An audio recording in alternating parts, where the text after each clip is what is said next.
I have built a $40 million rental portfolio without using a dime of my own money, and the main reason I've been able to do that is because of small local banks. In this video, I'm going to explain who these small banks are, I'm going to explain why you have to use them, I'm going to explain where to find them, and I'm also going to explain how to talk to them so they'll give you unlimited money. Some things I'm going to explain in this video are probably going to blow your mind, and they'll have you second guessing what banks really do and don't do. Knowing where to go and what to say makes all the difference. When I first got started, I had 20 banks say no to me because I was going to the wrong banks and I was saying the wrong things. At the end of this video, I'm going to explain how one small local bank I work with has written me $2.2 million worth of tax-free cashier's checks in the past 18 months. Those checks came from just a few years of investing in real estate and growing wealth, so it can happen fast and it can be big numbers. Make sure to give this video a like with either your thumb or your pointer finger, depending on how you're watching. If you get why I said it that way, put that in the comment section because not everybody's going to understand that. All right, let's start out with who. Who are small local banks? Well, small local banks are banks that are local to you where you live, and they're small.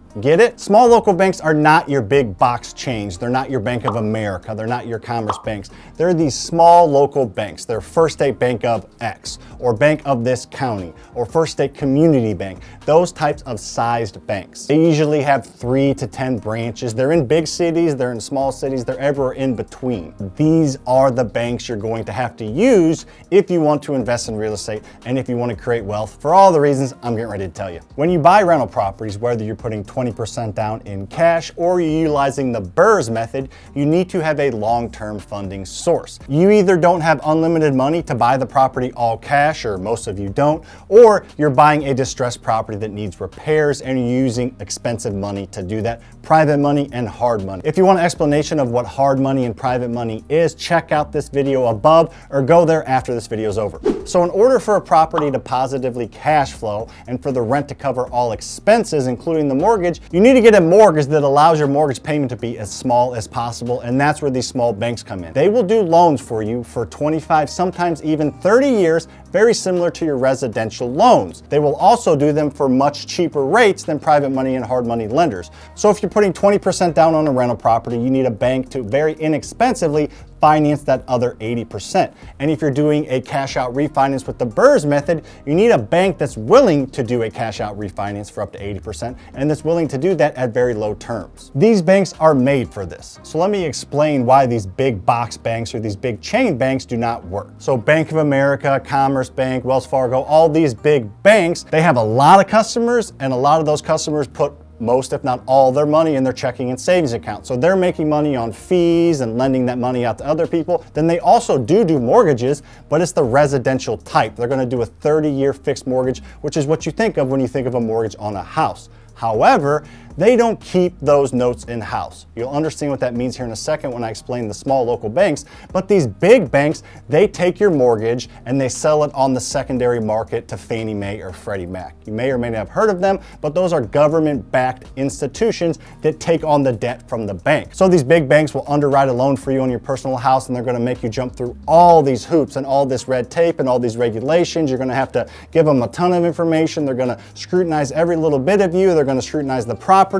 The reason they do that is because they're selling it on that secondary market, and that secondary market has a ton of restrictions and regulations. So they are basically setting you and the loan up to sell to somebody else, and they don't make a ton of money doing it. They just make a little spread, but then that note is off their books. They made a little bit of money doing it, and then they move on to more depository type of profit that I talked about earlier. Now, these small local banks inherently are small and they're local, so they don't have a ton of accounts. They're not national. They don't have customers from everywhere across the whole country. They're not making a ton of money how those big banks make money, but they want to make money too, and they're smart, and we'll talk about why here in a minute, but they have figured out a way to make a lot of money, and that is lending on investment properties to landlords and good properties. Now, they are going to underwrite it. They are going to look at you and the property, but as you build a relationship, they're going to be more flexible, and even from Jump Street, they are more flexible. 21 Jump Street, 22 Jump, one of those Jump Streets, they're much more flexible even from the beginning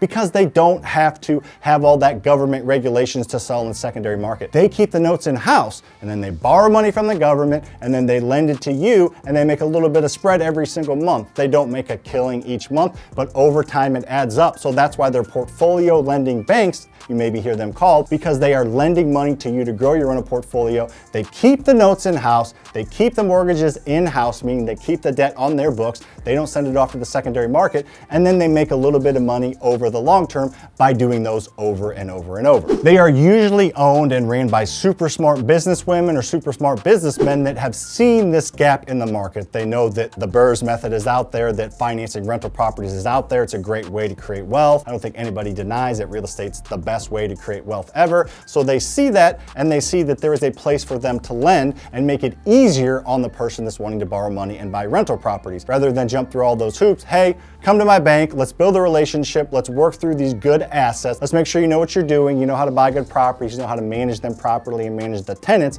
Once you kind of prove that to them, they don't really have a ton of rules to follow. They're relational based, and they want to help you grow, because the more you grow, the more that they grow, and they really do care. Like I said earlier, they're usually owned by local people that want to help out the local community. So they're an amazing place to go, and they will do some crazy things. A little bit of foreshadowing on that $2.2 million cash out that I'm gonna talk about at the end of this video. You'll see why, but they will do crazy things that a big bank would never do. So where do you find them? You can find them a lot of different places. Let's go over just a few of them. Number one, ask other real estate investors. If you're talking to an investor at coffee or at lunch or at dinner or just out and about or whatever situation, calling them to talk about a wholesale deal or calling them to talk about buying a house from them, whatever the situation is, if you're talking to a real estate investor that owns rental properties, they have most likely, if not for sure, already built relationships with some of these small local banks. And all small local banks aren't created equal. Some will be much more flexible than others, some won't. It's a person that you're talking to or a small board that you can convince or build relationships with. So talk to these investors that probably have relationships built with several and ask them their favorite, who's the best to work with for a new investor. Those kind of questions, they will point you in direction to a bank that you won't have to get told 20 times no like I did. You can just go and get a yes and follow those banks' rules. You can also just post on your local real estate investing Facebook group that I tell you to go to all the time and just ask, hey, who's a small local bank that will do cash out refinance? Or of course, go to your local meetups and ask there. Those are active investors, probably a large majority or at least a decent majority of that room. So go ask them before, after, or maybe even during the meeting, and they'll probably be glad to hand that contact over because it builds the relationship with that bank better. If I have a relationship built with a couple banks and I am continually giving them business by handing over new investors to them, they're going to be glad I did that, thankful for that, and maybe even be more flexible in the future. And also something I just found out about doing research for this video, go to ICBAorg. It stands for the Independent Community Bankers of America. You can literally go and put your address in or where you want to invest, and it will show you who all the independent small local banks are in that area. So it's super quick hack. And then another little next level hack that takes a little bit more work is when you're looking at comps on the MLS. If you're looking at comps for your rental property and you see another rental property in the area, go to the mortgage information. It's all public data in the MLS. And then you can see who they have their mortgage with. And if you start to see a name pop up over and over, they're probably a pretty investor-friendly bank. So go contact them. All right, speaking of talking to these small local banks, how do you talk to them when you're new to get them to listen to you and not look at you cross-eyed? Off the jump, another Jump Street reference, don't act like you know it all. I'm gonna give you some things to say so you sound like you do at least know a little bit, but don't act like you know it all or you've done this huge thing or you got all these properties or you've done all these deals or you're super experienced when you're not. They will see right through that. They will see through the lingo you use. They're gonna eventually look at your financials if you use them and they'll see that you were lying. So don't just beat your chest and act like you're this big bad dog and you know exactly everything and they should use you and you're this expert. You don't need to do that. Just go in there, a kind of hat in hand, modest approach is probably the best way to do it anyway, because they see a lot of these hot shots all the time and it might be kind of refreshing to deal with somebody that is real. So that's the approach I always take on all my social media. That's the approach I take with my lenders, my banks, my hard money, private money, all of it. And it seems to work out pretty well. Even though I've done pretty well, I don't always talk about it or show it. You don't need to. Just be real, ask questions. If you don't know the answer, say I don't know the answer, I'll get back to you. That will be refreshing and you will start off the relationship the right way because you want to build trust with them, because once you build trust, Another foreshadowing, you can get a couple $1 million of tax-free money in just a few years. Simple things to ask them either via email or in person. Do you do cash out refinances? If so, what amount do you do compared to the value of the property? LTV or loan to value? Meaning, if the property is worth $100,000, will they do a 75% cash out refinance and give you 75 grand? Will they do an 80% cash out refinance and give you 80 grand? So these are some things you're gonna wanna know who to use, and then if they know that lingo and use that lingo, they're probably the right bank to use. I always push for as much as possible. I want to get as much out of my properties as I can in equity or cash, and then finance over that long period of time that I talked about earlier. Finance that at a short-term rate with these banks. Since I'm on that, let's talk about a typical rate and term with these small local banks. They're usually gonna do amortization, I think I said that right, periods, over that 20 to 30 years. They're probably gonna try to start out with that 20, maybe 25-year note, which means you have to pay that property off over 25, 20, or 30 years, depending on what they go with. Now, unfortunately, the rates usually are not fixed, at least at first. So when you buy your personal property, you're gonna get a 30-year fixed rate mortgage. Right now, the rates are pretty high compared to recently. Historically, they're still pretty low, but that's usually has been over the past few years, 3, 4, 5, maybe now 6%, but it's fixed over 30 years. When you're dealing with these small local banks, they don't have that much leeway. They're not, putting this debt, these mortgages on the federal government, so they need to have some more flexibility if rates go up, because they borrow money cheap and lend it out high. If the money that they borrow goes up, they're gonna lend out higher, so they're just arbitraging that money.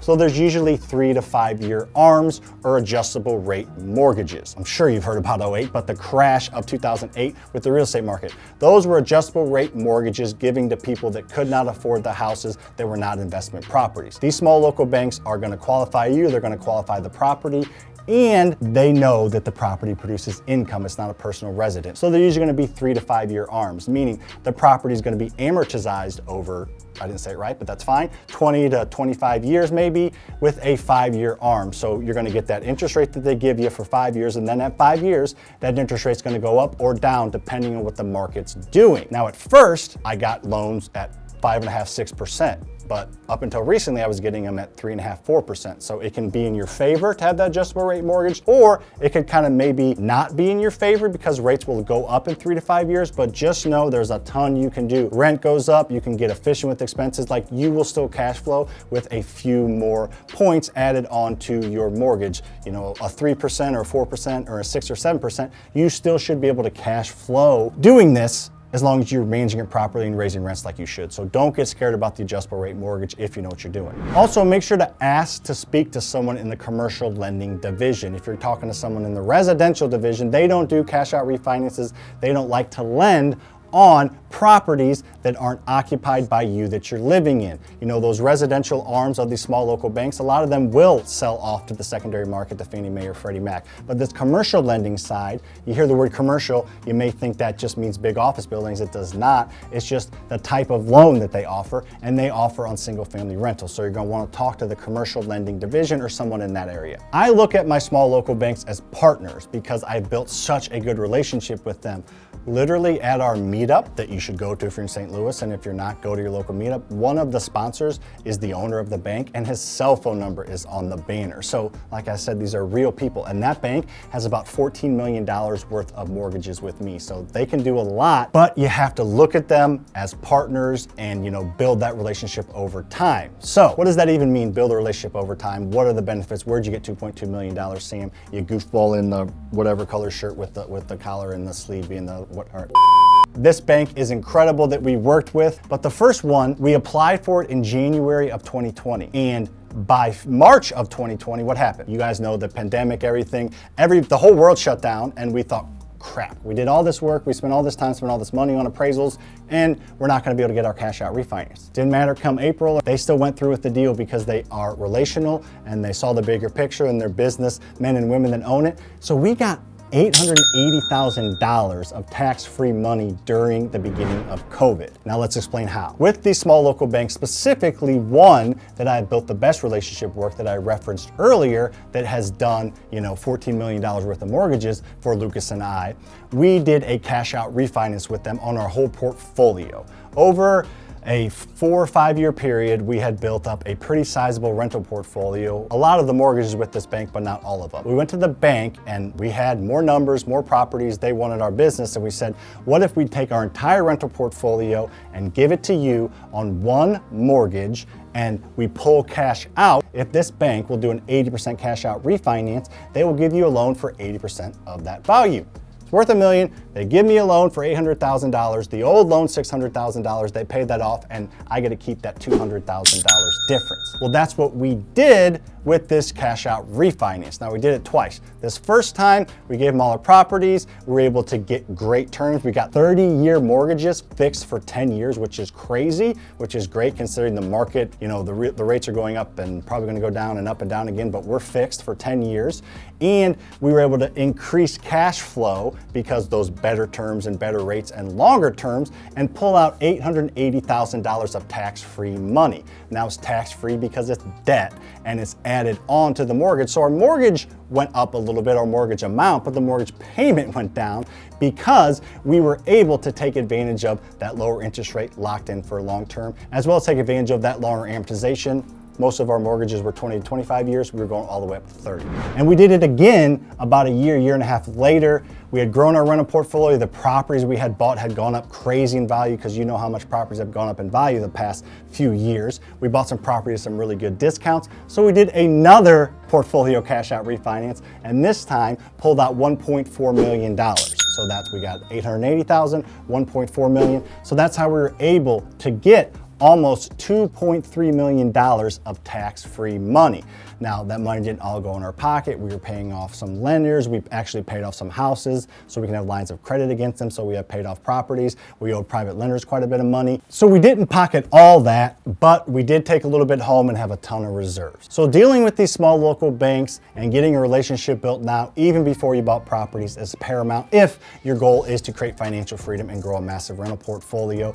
If you're going to do it without these small local banks, you're going to have a crap ton of cash to use at these bigger banks, or you're just not going to do it. Watch this video again if you need to, take some notes, and go out and talk to people and talk to these small local banks. Your future self will be glad you did. If you got any value out of this video, make sure to give it a like, subscribe to this channel. I do my best to give as much free tactical information as possible to help you control your future. I referenced it earlier, but check out this video over here where I talk about the difference in private money and hard money lending. Because if you can get a private lender, hard money lender, and a small local bank lined up, you can buy as many freaking properties as you want without using a dime of your own money. See you on the next one.